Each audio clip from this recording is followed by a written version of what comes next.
Hello everybody, this is Father Warner D'Souza. Today I would like to reflect with you on the Gospel of Luke chapter 21 verses 1 to 4. Jesus is in the temple and having cleansed it, he now observes the behavior of those giving alms, both rich and poor. A few verses prior to this text, we find Jesus launching an all-out attack on the scribes. They were giving our Lord really a hard time. He responded to his disciples and to others listening in by exposing the scribes. They are greedy with an eye on the possession of the widows, devouring the homes of these widows, as we read in verse 47. We are also told that Jesus literally kept watching. The imperfect tense in the Greek is used. He watched the people putting money into the temple treasury. This, therefore, was a studied observation of our Lord. You see, it was Passover, and there would have been a number of pilgrims from all over the empire, and many of them would be exceedingly wealthy. The treasury was around the court of the women, where men and women were allowed to go. There were 13 trumpet-shaped boxes that served as the treasury. People could bring in their offering and drop them into any one of these 13 offering boxes.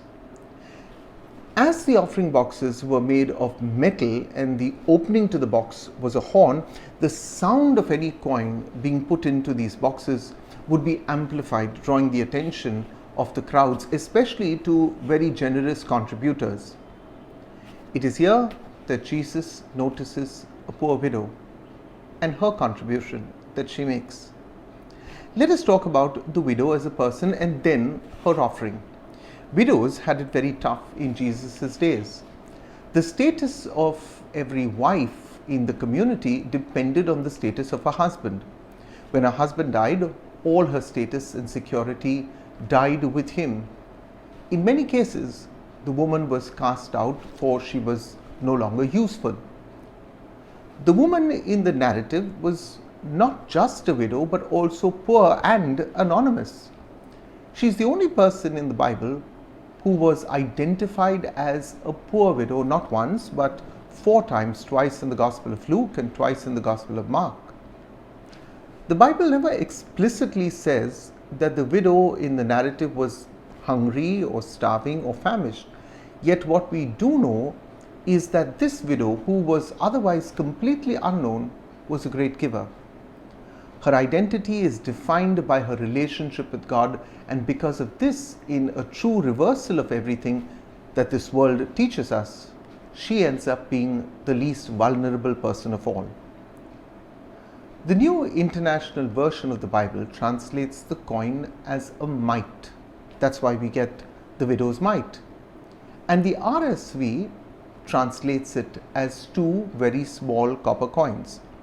The mite, or the lepton, was a very light coin with its origins in the Greek language, lepta, which means a tiny thing. It was the smallest coin available in circulation. Now, according to Jewish law at that time, it was not permissible to cast in less than 2 of these coins.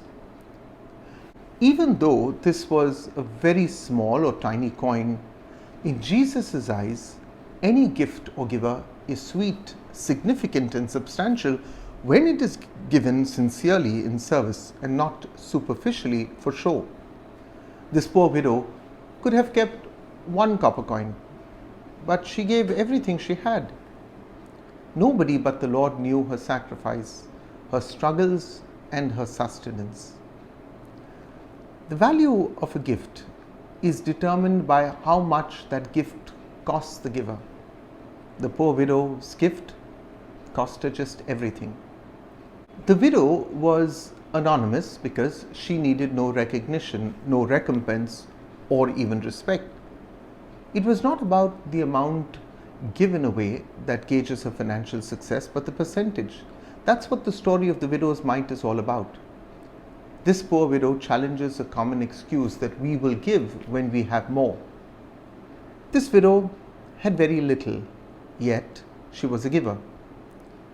You see, there's a difference between giving alms and sharing ourselves, our goods and good fortune with those who have less, a lot less than us. Giving is obligatory for the rich and the poor, man and woman, holy or hypocritical people. Jesus was not against people who are rich, who became rich, or who pursue riches. If there's any blame in the rich, the blame goes back to a lack of concern for the poor. He was against them for being ungrateful, ungodly, ungenerous to God and to others. Throughout the Old Testament and into the New Testament, God has always had a special place in His heart for the widows and orphans, the last and the least, the marginalized and the vulnerable. Today, He spells out His preferential love for them, and for more than just a sentimental reason. I thank you for being part of these daily reflections with us. This is the last week before we celebrate the first Sunday of Advent. God bless you all.